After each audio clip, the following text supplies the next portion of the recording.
இனந்தருமை சொந்தங்களுக்கு அன்பான வணக்கங்கள். ரொம்ப நாளாச்சு இந்த ராதியோட வாய்ஸில் வந்து வீடியோ போட்டு. ஸோ கொஞ்சம் கேப் ஆகிடுச்சு.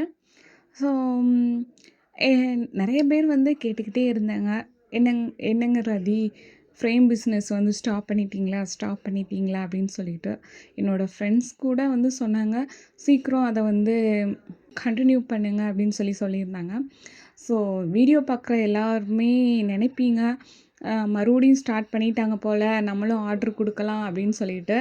ஆமாங்க, இன்னையிலேருந்து நம்மளோட ஃப்ரேம் பிஸ்னஸ் மறுபடியும் வந்து கண்டினியூ ஆக போகுது.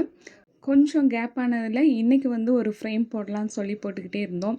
ஸோ வீட்லேன்னு சொல்ல முடியாது, எல்லாருக்குமே வந்து ஃப்ரெண்ட்ஸ் சரி, ரிலேட்டிவ்ஸு, அப்புறம் சப்ஸ்கிரைபர்ஸ் எல்லாருக்குமே வந்து நம்மக்கிட்ட ஆர்ட்ரு வந்து நிறையா தான் வந்திருந்தது.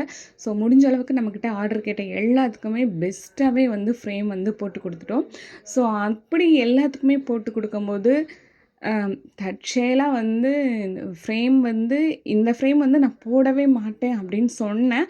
பட் இருந்தாலும் இது எங்கள் அம்மாவோட ஒரு ஆசீர்வாதம்னு கூட சொல்லலாம். ஸோ என்னோட ஃபோட்டோ வந்து நீ தான் ஃப்ரேம் பண்ணணும் அப்படிங்கிற மாதிரி வந்துருச்சு. தவிர்க்க முடியாத சூழ்நிலையிலே இருந்தாலுமே என் கையால் தான் அந்த ஃப்ரேம் வந்து போடணும் அந்த மாதிரி இருந்தது. ஸோ அம்மா என்னை விட்டு போய் 30 நாள் ஆச்சு. ஸோ சாமி கும்பிடணும் அப்படிங்கிறதுக்காக அவங்களோட உருவப்படத்தை வந்து ஃப்ரேமாக வந்து பண்ணிட்டோம்.